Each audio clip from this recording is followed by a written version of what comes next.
আগামীকাল মুখোমুখি হতে যাচ্ছে চিরপ্রতিদ্বন্দ্বী football club Real Madrid versus Barcelona. Bangladesh সময় আগামীকাল 9:15 এই ম্যাচটি অনুষ্ঠিত হতে যাচ্ছে।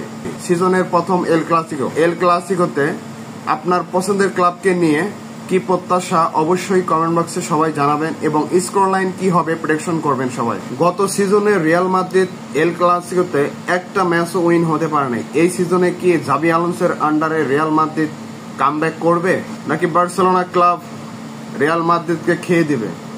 লা লিগায় এই এল ক্লাসিকো ম্যাচে আগামীকাল আমার মনে হয় বার্সেলোনাই জিতবে, কারণ জাবি আলোনসোর ট্যাকটিক্স আমার একদমই পছন্দ হয় না খুব একটা। তবে দেখা গেছে ভিনি ভালো পারফরমেন্স করলেও ভিনিকে 75 মিনিটে সাব করে। তো সব মিলিয়ে আমার মনে হচ্ছে বার্সেলোনাই জিতবে। Barcelona player Raphinha, Brazilian Raphinha সম্ভবত প্রথম এল ক্লাসিকো ম্যাচে থাকবেন না ইনজুরির কারণে, কিন্তু এদিকে রিয়াল মাদ্রিদের পূর্ণ শক্তি রয়েছে।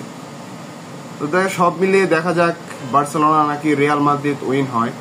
আর আপনারা অবশ্যই ভিডিওটি লাইক করবেন এবং স্পোর্টসের এরকম ভিডিও পেতে আমার চ্যানেলটি অবশ্যই সাবস্ক্রাইব করবেন। ধন্যবাদ সবাইকে।